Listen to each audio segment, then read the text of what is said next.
here's you guys need to start dispersing yourselves into the 9 o'clock and the 10:30 service. Man, sometimes I wonder if they're awake. So, hey, thanks for being here at our noon service. And again, it's just so good to be with you and to worship, to be encouraged by you, and for you to encourage one another as we remind each other of the truths of God, who He is, who we are in Him. And that's why we gather. That's why we do this thing called church, is to absolutely pour ourselves out for the gospel, for our families, for our friends, to come in here completely poured out, to encourage one another, to go, hey, God's still good. He's still faithful. We are who He says we are. Let's go out and do it again. And so thanks for being here. Let's stand to our feet and let's sing together.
119, I'm sorry.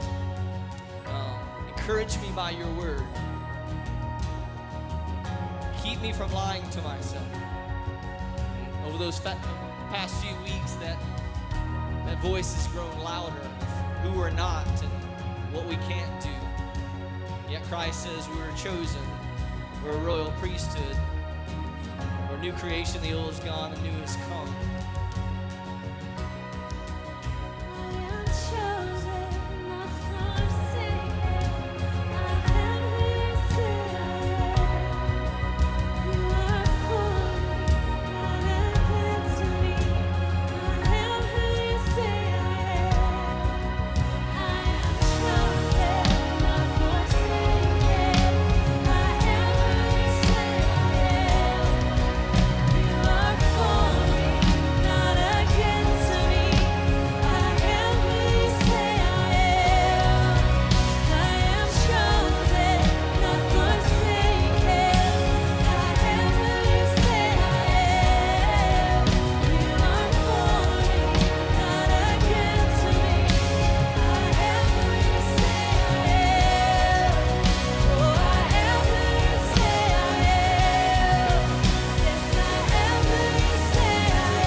promise out. You're never gonna let me down. You're never gonna let me down. You're never gonna let me down. You're never gonna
trust of who you are, because sometimes it doesn't make sense to us.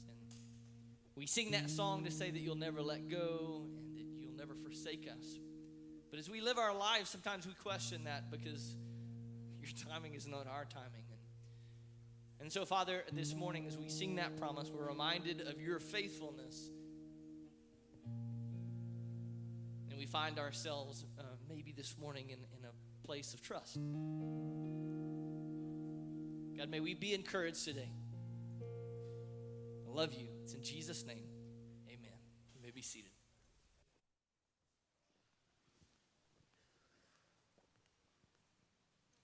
Good morning, everybody. Y'all doing okay? All right, I'm just going to make eye contact with everyone and see how that goes. Good to see you guys. Hey, so just a couple of things I want to pass your way as we wrap up October this week, which is a little wild, and move into November on Thursday, and next week will be the first Sunday of Thursday, so crazy stuff. Hey, first things first, we have our Elements service next Sunday, November the 4th. And you know, one of the things that sets the church apart as the church is baptism and remembering what Jesus has done through taking in of the Lord's Supper. And so join us as that. That is an amazing opportunity as a family to come together. And we're going to celebrate life change, remember what Jesus has done. And then November 4th will be one of two family dedications that we do throughout the course of the year. So have you guys been a part of the family dedication piece? Couple of you? Okay. Kevin's been there. That's good. He's wearing a red shirt, so of course he has. Family dedication is an opportunity for us.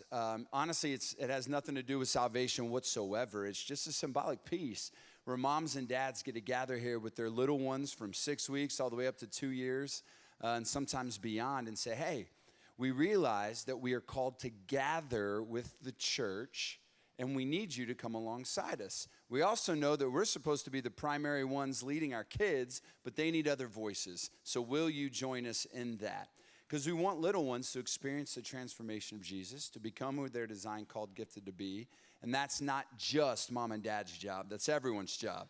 The church gets to come alongside. Does that make sense? So you get a part of standing up and saying, I'll be one of those. I'll put on that red shirt. I'll come alongside. I'll be the coach. I'll be the teacher. I'm for you. All right? One other thing, our heart is that we don't just gather in a building on a day of the week and not take a next step. Our hope is always that we take a next step. And if you're new here or if you've been a few times and just never have been connected, we have a thing called Next Steps, very creatively named.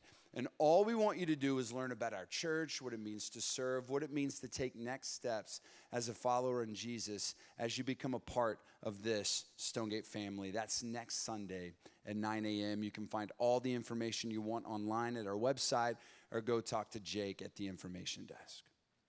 Well, today is the last day that we're going to hear from Patrick as our lead teaching pastor before he transitions into some new seasons of opportunity, new seasons of influence in his life. So would you guys please just join me in welcoming Patrick to the stage?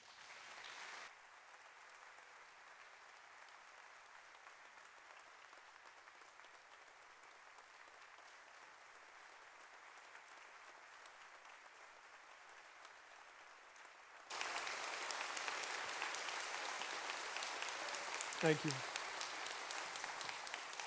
Thank you very much. Honored that you would do that, and it's an honor to be with you again today. It could be worse. I could be a TCU fan. So, isn't that just keeping it real? Don't want you to forget where you've come from, and so. Well, if you have a copy of the scriptures with you, I need to go back to where we were 2 weeks ago so that we can finish what we started. What's up, Kieran? You doing all right? Did you just have a birthday? You haven't yet? Okay. I'm just talking to my buddy up here. So find your way to Galatians 5, and I'll read that over you here in just a minute. Let me sort of remind you as we press into this whole fruit of the Spirit thing. You know, the whole series has been crossing over, and a lot of crossing over into new territory in your life is really just a matter of personal growth in areas. And when we look at these fruit of the Spirit, these 9 character qualities, please remember, as I tried to teach you, I'm going to scoot this back. You guys are too far over there. That these are really, first of all, they're not really, they're nouns. So part of what we need to understand is these character qualities we're pressing into are exactly that. They're foundational character issues that your life is built upon. And so it's important for you to understand that in John chapter 15, don't turn there, just let me speak this over you, and then maybe you can go back and read it. I read it 2 weeks ago. When Jesus talks about, I am the vine, you are the branches, and that we bear fruit, that he produces this fruit in our lives, there's this interesting phrase where he says, and if you're fruitful, I'm kind of paraphrasing it, if you're fruitful, I'm going to prune you. So like a vine dresser prunes a fruitful tree or prunes a fruitful vine, you need to keep in the back of your mind, and not in a depressing way, but in an encouraging way, that when God is working in our lives, when we're going through seasons of growth, in order for him to prepare us for new seasons of growth, it will require pruning. And to give you an example of how that really hit home with me was, I've been packing up my office and all this stuff over the last week, and I think I have about 900 boxes of books, and it's a bit of an exaggeration, but not much. And my wife and I came up. I didn't want to move everything out of my office while everybody was up here, so my wife and I pulled a trailer and came up here and emptied the office out Saturday. And so the last thing that I have on my wall, and I know some people have an issue with this. At this point, I could care less. But I have one of my favorite books of all time is "Oh, the Places You Will Go" by Dr. Seuss. Like, it's top 3. And so I have this picture right above my desk that's a picture frame, and it's the world, and it says, "Oh, the places you will go," and it's got all the characters and all that kind of stuff. And I made this decision to be the last picture I took off my wall because of just some personal stuff related to that. And so we get everything in the car or the trailer, and my wife and I, she's like, "Hey, you forgot that picture." And I'm like, "No, I didn't forget it." And so, I took that off the wall, and then we just sat in the office and just bawled, like babies. And then I said, you know what? If you're fruitful, he prunes you. And so welcome to a season of pruning. And the same will be true in your life. As he's working in you, love, joy, peace, patience, kindness, goodness, faithfulness, gentleness, self-control. Why? Because he doesn't love you? No, quite the contrary. He loves you so deeply, and he even says, I've chosen you to bear fruit. So he has to work these things in us in order to continue to produce, offensive or not, to produce in you a wine that changes the story when it's consumed. To produce in you a vineyard that's so rich and so rare that when that bottle of the fruitfulness of your life is popped open, it changes the story of the people who share in that. Whatever's happening in your life today, I'll make you a promise. One of these 9 things, minimum, God is working on. Whatever you're going through today, good, bad, indifferent, whatever you're going through, I promise you, if you're a follower of Jesus, the vine dresser, God the Father, is working in one of these areas. He's working in one of these areas because he's working fruitfulness in your life. So let me read just very quickly these verses, and then what we're going to do is cover the last 3 that I didn't cover 2 weeks ago. And then I'm going to go back, and basically my charge to you as a church will be something related to these 9 characteristics. By the way, how many of you were able to be there last Saturday night at the Peyton Palooza? If you were there last Saturday night, it was incredible, was it not? I've had so many people in the community say, "Where'd you get that band?"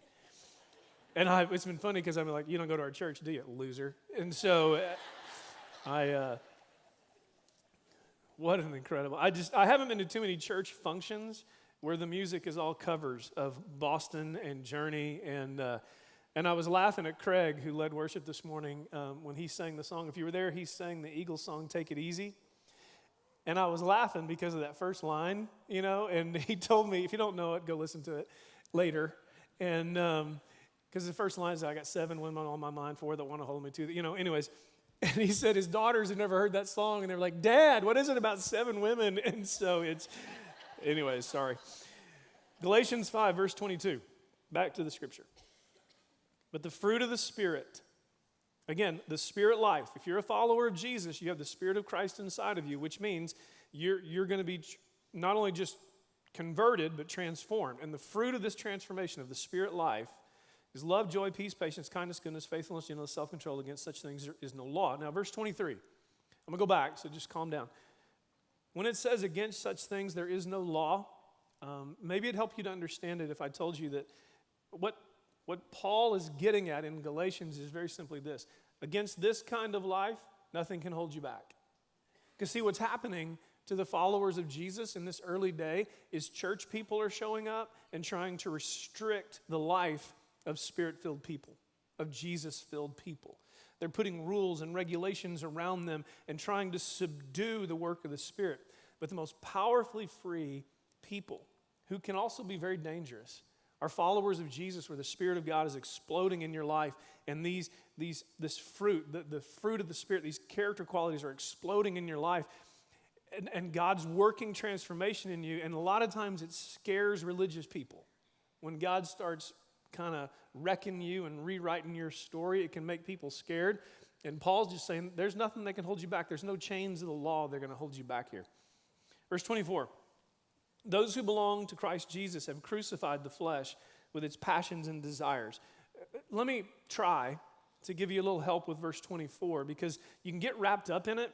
But when he says those who have belonged to Christ Jesus have crucified the flesh with all its passions and desires, Paul says elsewhere in 2 Corinthians, he says, the problem is your heart's too small.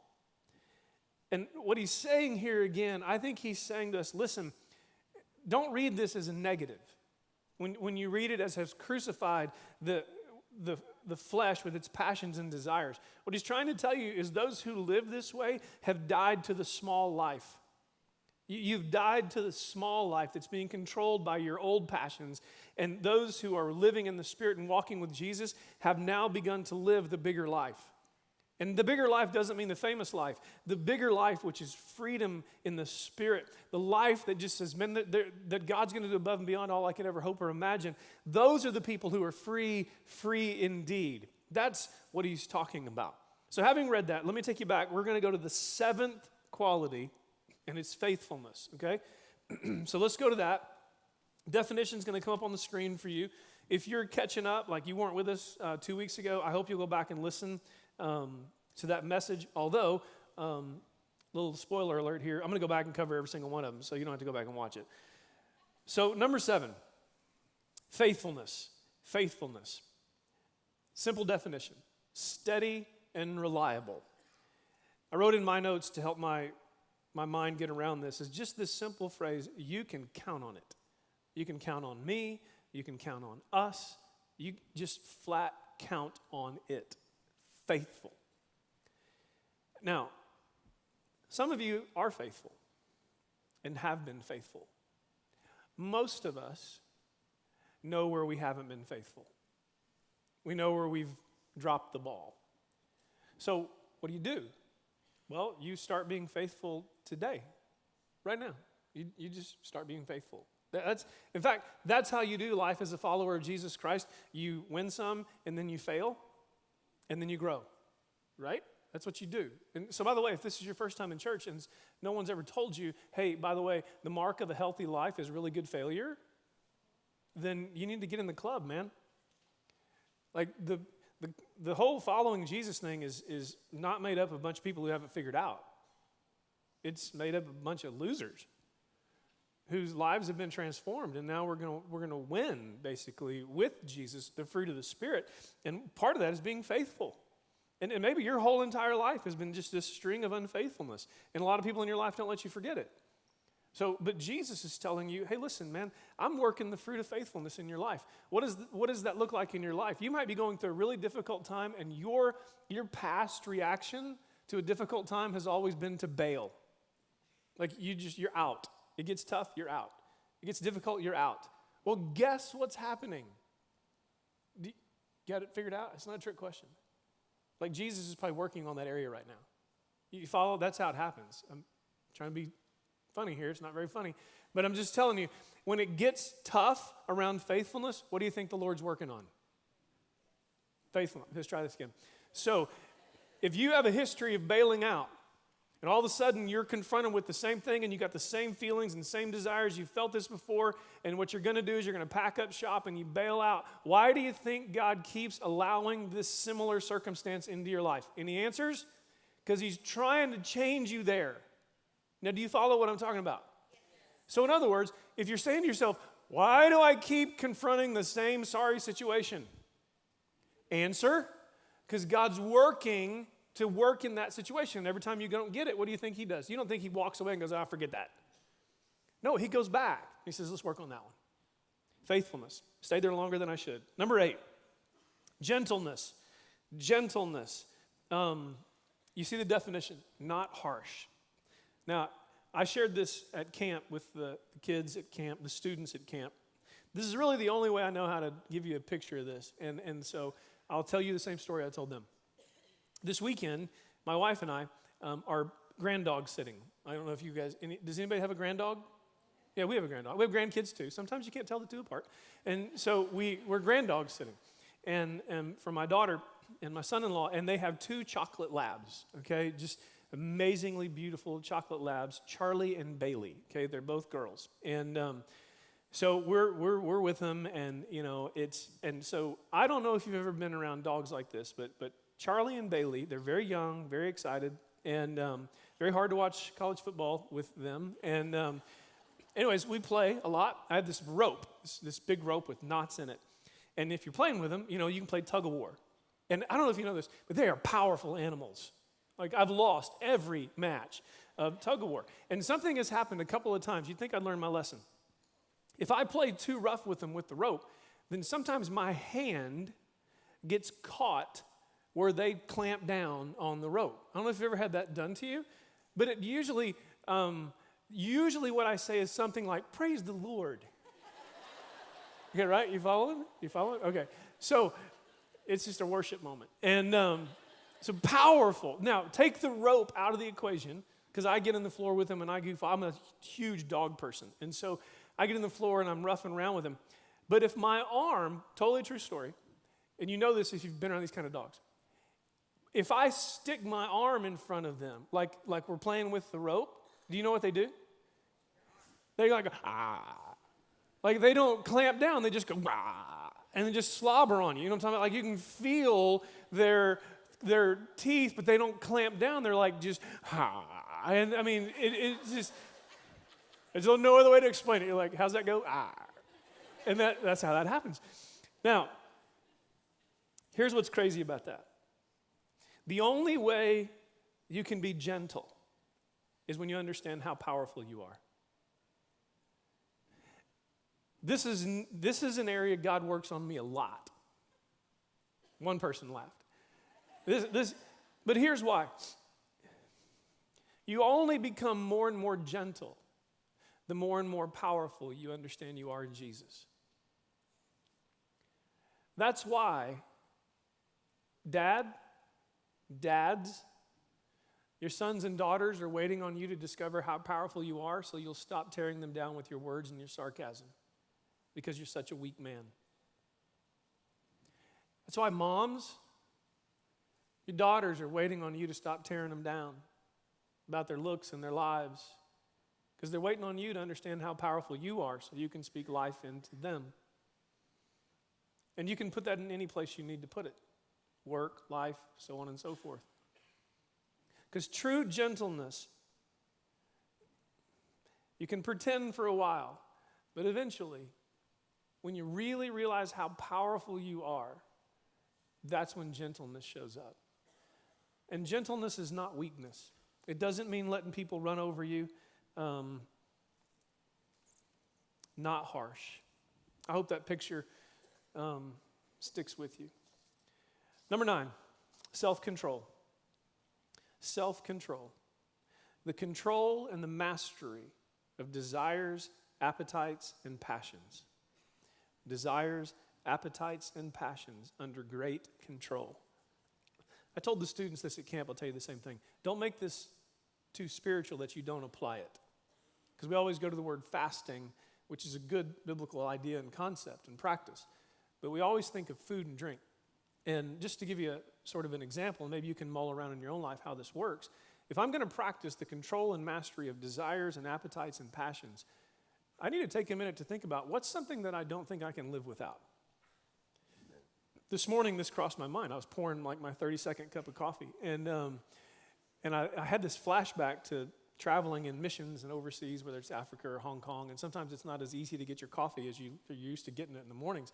And I literally had this thought, man, what if the Lord wanted me to stop drinking coffee for a week? And I was like, surely he would not do that to other people.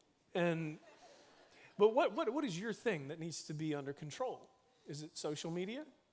Is it television? Is it pornography? Is it Better Homes and Gardens? I don't know what it is. But what is something that just as a starting point, the Lord's working in you to say, let's get some control and mastery over desires, appetites, and passions. I mean, what if God says no more Diet Coke or whatever you drink? You know, it's easy to say, I don't drink, and then you drown yourself in poison that's in a can that's called Diet Coke. But whatever it is, what is the control and mastery of desires, appetites, and passions? Don't make it too spiritual, okay? Now let's go back to number one. Go all the way back to love. I'm going to change gears on you because I want to just use all 9 of these to spend the rest of the few minutes we have here and give my charge to you as a church in our last Sunday together. And by the way, last Sunday together, let me tell you, you know, my wife and I aren't going anywhere. We're living here. This is our home. It's the place of our passion, our desire for this city and for this region. But over the next several months, we're not going to be around. It has been, I think, the wise advice of the elders to just say, hey, listen, I'll tell you what one person said. They need to kind of figure out who you are, speaking of the church and us. They need to kind of figure out who they are without the centrifugal force of your presence and personality around all the time. And so we're gonna disconnect. We're going to be gone for several months. I don't know what several means, but it's just going to be several. Now, why do I tell you that? I tell you that because we'll probably go to church somewhere, okay? I mean, yeah, we could do what some of you are doing right now, sit somewhere and watch online and be at home talking to you. But we're not, we're probably going to go to church somewhere. And so if you hear somebody say at the office, I saw Patrick at so-and-so, fill in the blank church. We're not picking a new church, okay? I'm just going to see how bad they are, and then I'm going to come back. So I'm just going to make them nervous. I'm going to go to all these churches and sit in the front row right there.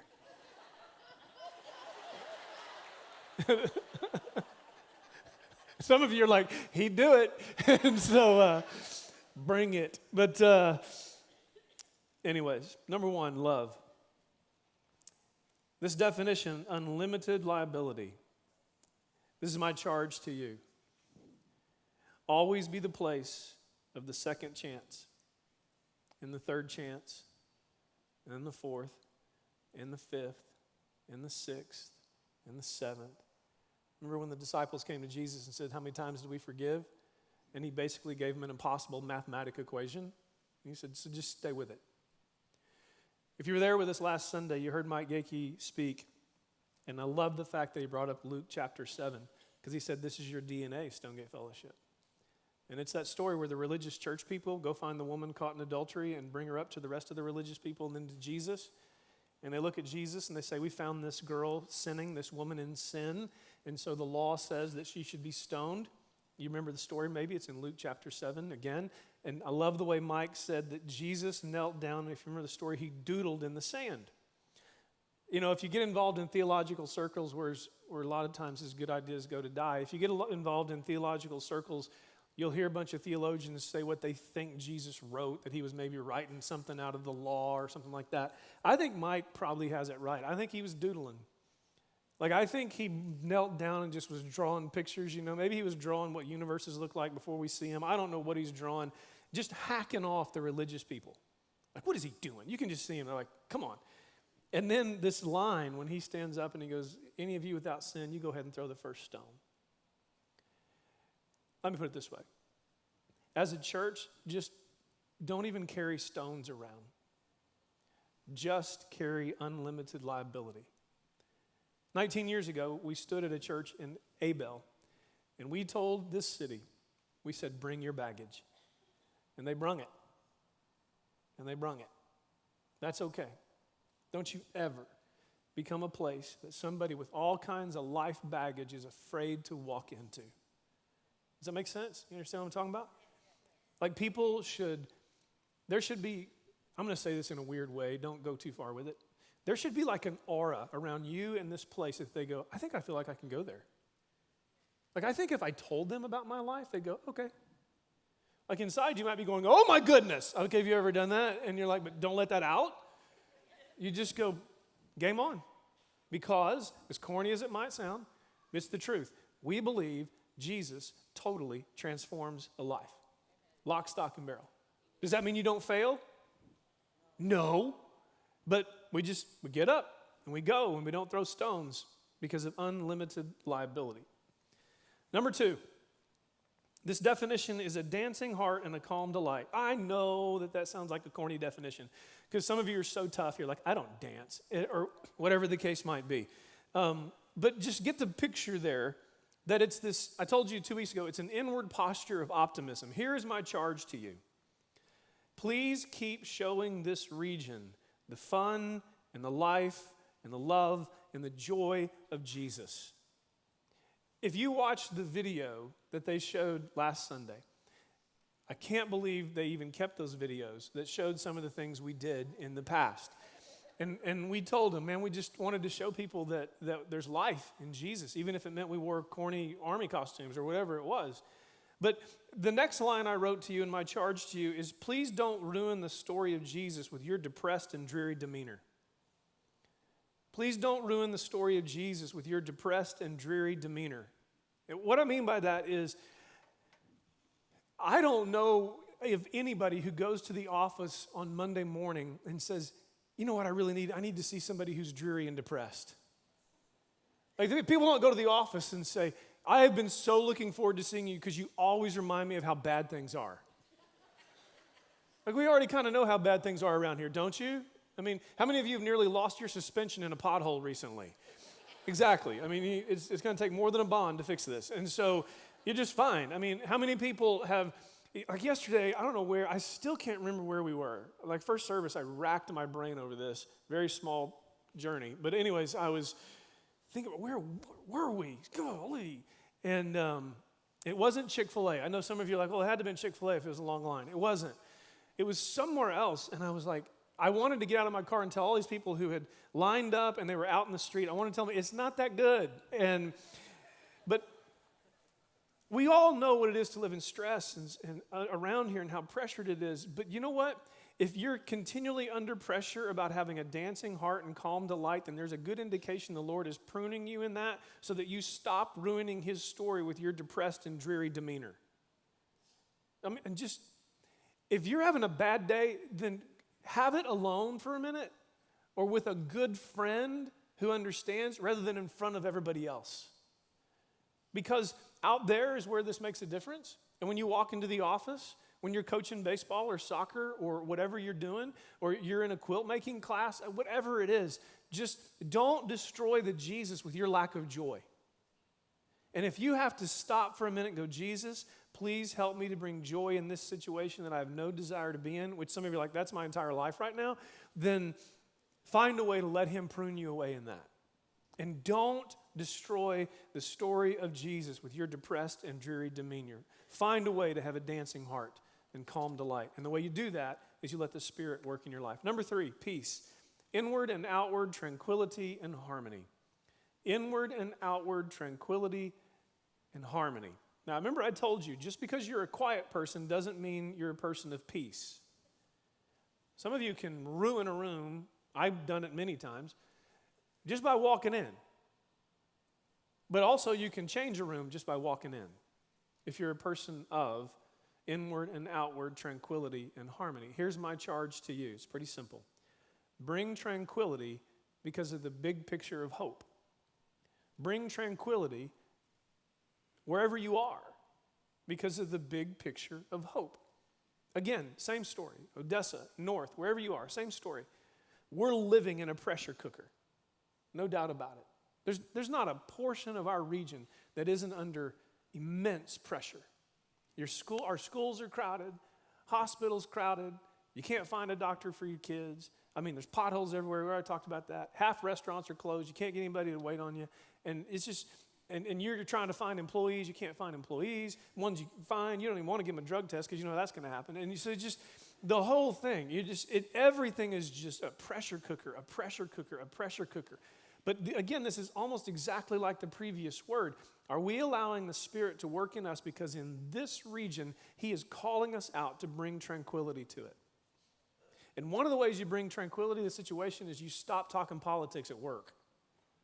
Because let me say it, I was going to say there ain't, but I'll just keep saying it. There ain't nothing tranquil coming out of politics right now. So I don't care which side you're on. I really don't think Jesus is up in heaven with a big R on his back being, Republican. Nor do I think he has a D on his back saying Democrat. Nor do I think he's a libertarian. I think he's kind of neutral on all that. But I think he's absolutely not neutral on what goes on in people's hearts and lives. And I know some of you that's very offensive. I know because some of you, I've been around UT Party people. I know a lot of you are like, nope. Jesus is staunchly Republican. No, he ain't. Nor is he staunchly Democrat.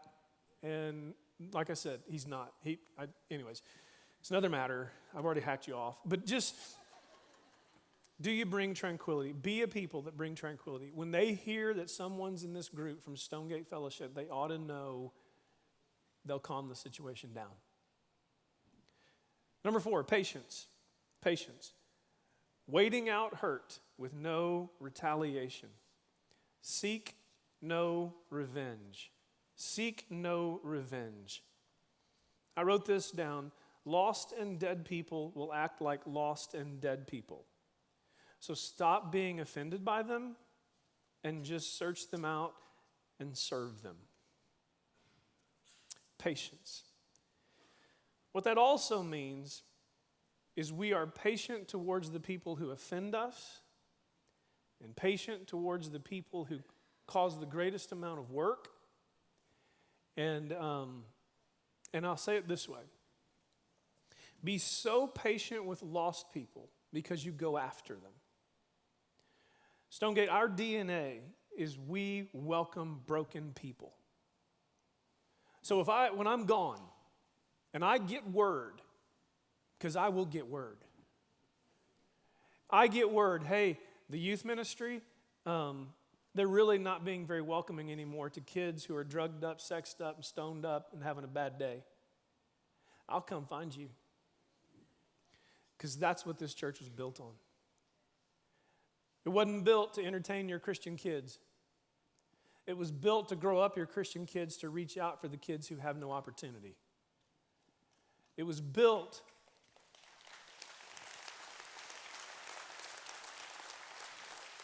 I'll tell you a quote that came out of my mouth many, many years ago. And I'll say it again and again and again and again. And I say this to my friends who your kids are in Christian schools. Because someone asked me a long time ago, they said, well, are we going to be paying attention to the Christian schools? And I said, well, not as much attention as we're paying to the public schools. And the person asked me, well, why is that? And I said, well, it's simple. Whether you believe in it or not, or like what they're saying, all of my dear friends whose kids go to Christian schools have chapel either every day or once a week, and they get to hear about Jesus and go to Bible class. The rest of my kids in this entire city, in both cities, now it's numbering about 65,000 kids, they don't get to hear about Jesus any part of the day. And I don't care what comes at them, and I don't care how screwed up they are. They got no place of rescue, and so we're going to be a place of rescue. And I looked right at my friends, which are some of you whose kids are in Christian schools, and I totally appreciate it. I looked right at you, and I said, and listen, your kids better learn out of their Christian environment. They better start loving lost kids and nurturing lost kids because that's the calling on their life. And that's what you've been found on. And that means patience of the wrongdoing. That means, I love the fact on Wednesday nights here, there's cop cars here. I love that. I love the fact it's so crazy we have to have police here. I love it. I love the fact that, and I don't understand what I'm saying. I love the fact that I've had to go into rooms where policemen here on Wednesday nights have had to handcuff kids and have to have us come talk to them. You know why I like that? Because I think Jesus freaking likes that. That's why. I think Jesus likes the fact that some kid heard from some kid, maybe your kid, who said, hey, why don't you come to church with me? I mean, I hope that happens. I hope every year we go to camp, we have to have more security. I hope it's just craziness, because in the craziness is where the peace of Jesus shows up. And please never forget that. I'm telling you, if I hear that you start turning away the people who are hurting the most, I'm coming after you. And I'm not coming after you with that rah, rah, rah, rah. Okay? Not going to happen. Kindness. A predisposition to help others. Just stay outward focused. Be a help in the city. That's my charge to you in kindness. The church ought to be the first place that says, how can we change this? And I'm going to tell you, church people, which we are, have a tendency to build a fortress of inward and protection. They really do. Especially the larger you get, you become this big fortress. And so the tendency is always to go inward. You really have to work on the effort to go outward.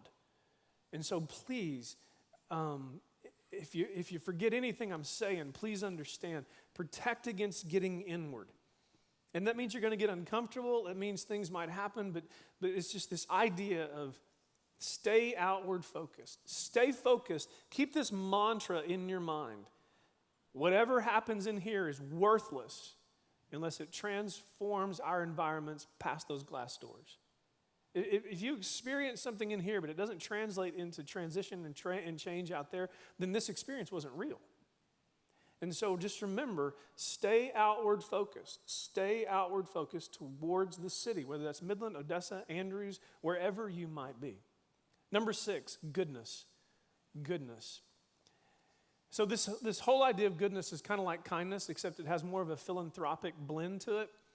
My favorite part, believe it or not, even more, although I loved the Boston song, my favorite part of the whole weekend last weekend was when Neil Rogers got up. And if you were there, you heard him on Sunday get up and show this map of the world.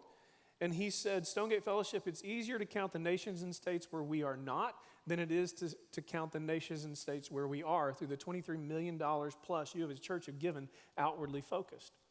And so the obvious thing in this is Stonegate Fellowship, continue to be more generous to the world than you are to the buildings we build.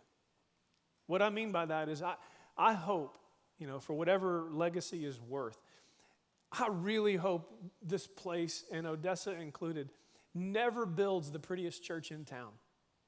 Because we are the ugliest building in town. I don't know if you guys have noticed that. Like as a church, hideous. I mean, I got a really pretty red wall. I hope this is never known as the church that has the best facilities.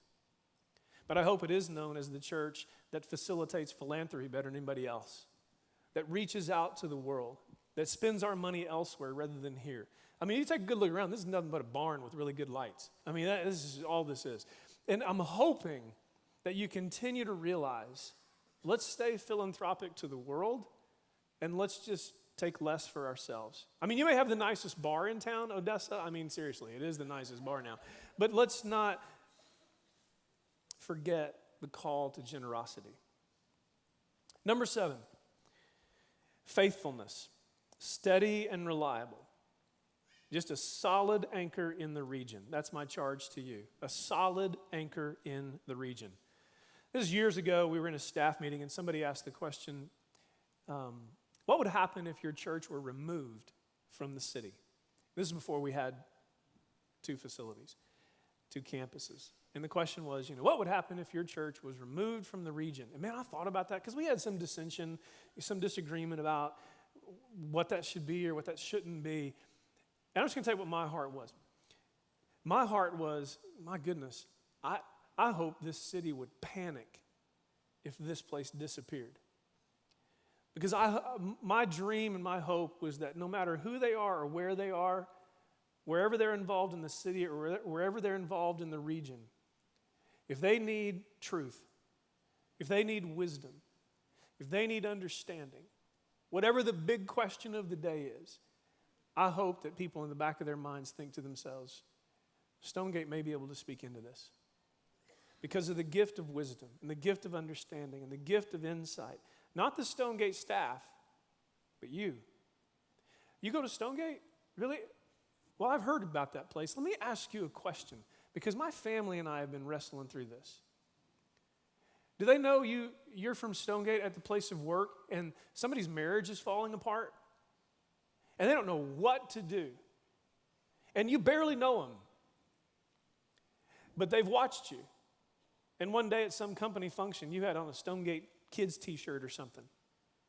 And they come up to you on Wednesday at the office and knock on your door or tap on your cubicle and say, "Can we go talk?" And they say, "Hey, we don't know each other very well, but do you go to Stonegate?" "Well, I have a question for you. My marriage is falling apart. What do I do?" And so when the region says, "Who has hope? Who will help? Who's steady? Who does not move?" Stonegate. Stonegate. And just so you don't forget, you do know what makes Stonegate Stonegate. You. Your life. Your walk. Your faithfulness. Number 8, gentleness. Gentleness. So this is the Charlie one, remember? And here's my charge to you. Always hold truth and grace, and just because I'm using my right and left hand, it's not any weight either direction. Truth and grace, hold them both tightly, but balance them on the fulcrum of love, always. In other words, you're not a place of truth. You're not a place of grace. You're a place of both. And love, the fulcrum of love moves, and sometimes you're not balanced. You know, sometimes a situation needs a little more, was truth on this side? Sometimes a situation needs a little more truth than grace. You follow what I'm saying? You know, somebody who's, when you bring the adulterous woman, Luke chapter 7, she probably knows, right? She's not running around going, "I'm living the great life." She probably needs a little more what? Grace. And so I got to move love in order to get some more weight towards grace. Be the place of both. And by the way, I was sharing this with our staff. Churches tend to lean to one or the other most of the time. And so do people. Everybody in this room is leaning one direction or the other today. Some of you are a truth person. Some of you are grace people. But great. You better figure out how to be a love people. You following what I'm saying? Truth, grace. Some situations need a little more truth. Some situations need a little more grace. So you just figure it out. And the way you figure it out is you say, what would love do right here? What would love do right here? What is the Lord growing in us? Be the place that is always balancing truth and love through the fulcrum, truth and grace through the fulcrum of love. Last one, self-control. Control and mastery of desires, appetites, and passions. Here's my charge to you. Stonegate, refuse to lay claim to your rights. And here's the hard part. Even what you deserve. Even what you deserve.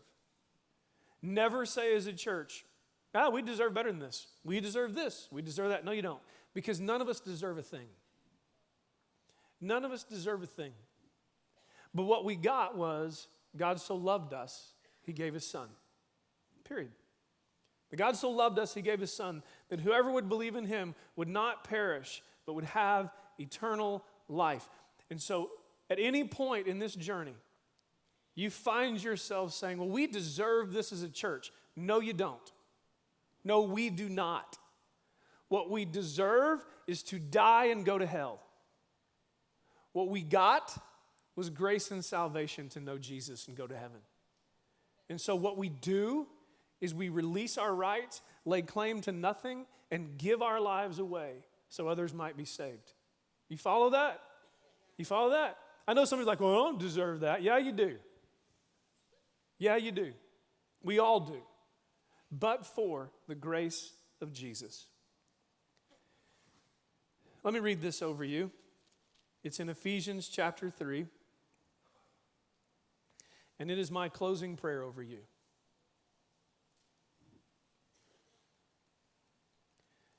For this reason, I bow my knees before the Father, from whom every family in heaven and on earth is named, that according to the riches of his glory, everything that he is, that he would give you, dear Stonegate, the strength. He would strengthen you with power through his Spirit deep inside your inner person.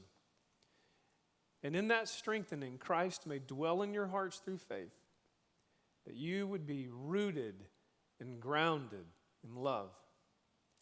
You may have strength to comprehend with all the saints the breadth and the length and the height and the depth, to know the love of Christ that surpasses knowledge, that you'd be filled up with the fullness of God.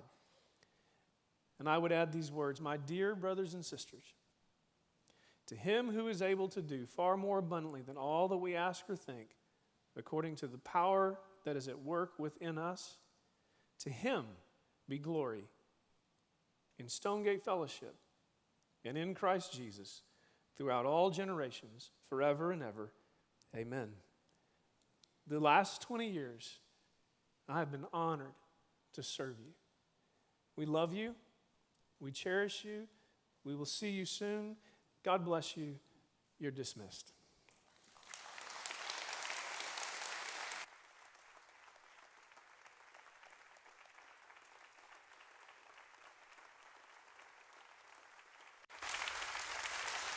Thank you.